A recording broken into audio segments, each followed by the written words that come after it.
Olá, o trabalho que eu vou apresentar é sobre a comparação de características clínicas e físicas de pacientes com DPOC avaliados por duas metodologias. Esse trabalho foi elaborado por mim, Giovana, pela minha orientadora Nídia, com auxílio da Letícia.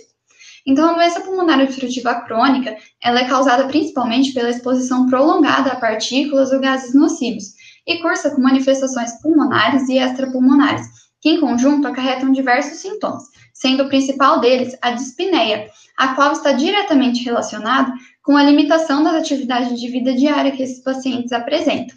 Essas atividades, elas são definidas como tarefas de desempenho ocupacional que o indivíduo realiza todos os dias.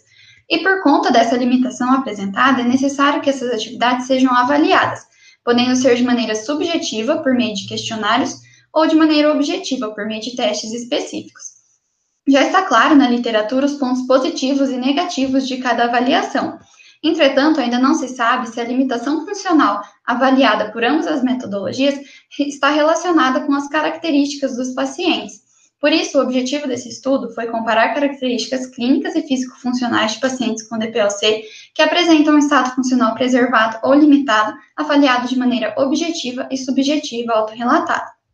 Foi um estudo transversal por amostragem de conveniência, seguindo pré-requisitos éticos, e foram incluídos aqueles com diagnóstico de DPOC, estabilidade clínica, ausência de comorbidades e que não praticassem atividades físicas, e foram excluídos aqueles incapazes de realizar os testes. O estado funcional foi avaliado de maneira objetiva pelo Londrina ADL Protocol, que é composto por 5 atividades, sendo objetos na mesa, caminhada com sacolas, objetos nas prateleiras, roupas no varal e caminhada livre.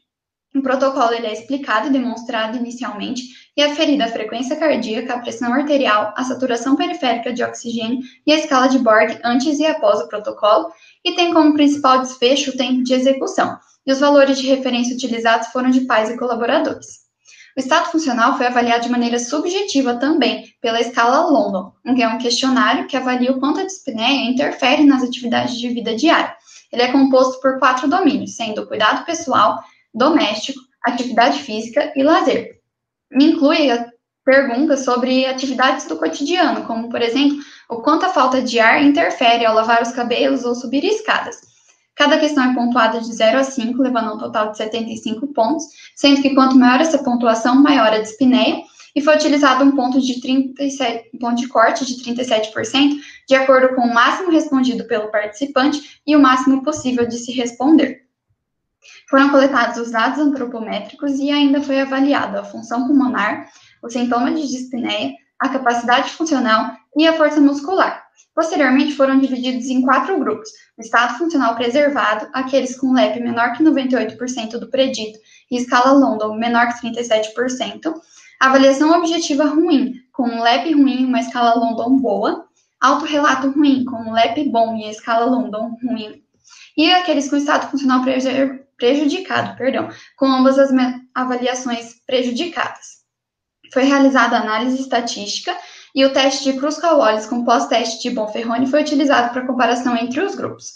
Quando comparada à força muscular, os indivíduos do G4 apresentaram menor força de peitoral, de tríceps braquial e de bíceps braquial comparados aos indivíduos do G1, e não houve diferença na força de grande dorsal.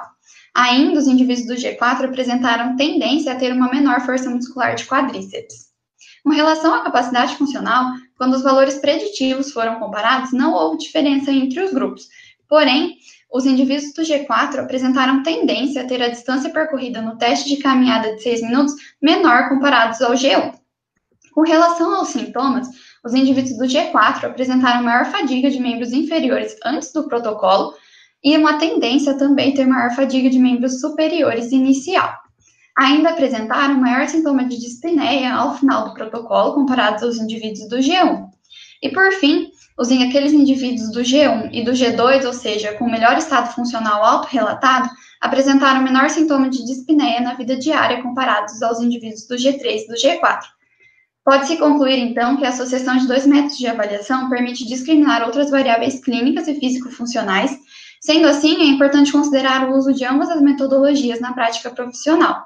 Agradeço à universidade, à própria EPG, à Fundação Araucária pela bolsa e ao laboratório de pesquisa a qual faço parte.